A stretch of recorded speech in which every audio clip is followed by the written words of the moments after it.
കോതമംഗലം സാന്ത്വനം special സ്കൂളിൽ father George പട്ടളാട്ട് അനുസ്മരണ സമ്മേളനം സംഘടിപ്പിച്ചു. സ്കൂളിന്റെ മുൻ ഡയറക്ടറായിരുന്നു ഫാദർ ജോർജ് പട്ടളാട്ട്. സാന്ത്വനം സ്കൂളിൽ ഫാദർ ജോർജ് പട്ടളാട്ട് അനുസ്മരണ സമ്മേളനത്തിൽ ഡോക്ടർ ജേക്കബ് ഇട്ടൂപ്പ് അധ്യക്ഷത വഹിച്ചു. Mathai Idayanal Corepiscopa, Bhanumathi Raju, Raji Joby, advocate Jose Varghese, father K Varghese, Mathew Varghese, Mathukutty Pattalatt, PJ Paulose, Athira Krishnan, Juno Joseph തുടങ്ങിയവർ പ്രസംഗിച്ചു. ഫാദർ എൽദോ ഏലിയാസ് സ്വാഗതവും PV ബഹനാൻ കൃതജ്ഞതയും പറഞ്ഞു. നമ്മുടെ സഭയോടോ, നമ്മുടെ സമുദായത്തോടോ, നമ്മുടെ സമൂഹത്തോടോ, നമ്മുടെ ആളുകളോടോ നമുക്ക് ഉയർത്തുവാൻ ചുമതലയുള്ള ആ ചുമതലകൾ നിർവഹിക്കാൻ പലപ്പോഴും നാം മടി കാണിക്കുകയാണ്.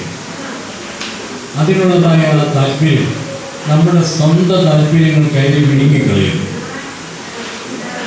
അച്ഛൻ നല്ലൊരു കുടുംബസ്ഥനാണ്, ഒരു അധ്യാപകനാണ്. അച്ഛൻ സേവനം നടത്തിയിരുന്ന മണ്ഡലങ്ങളിലെല്ലാം വളരെ പ്രശോഭിച്ച ആളാണ്.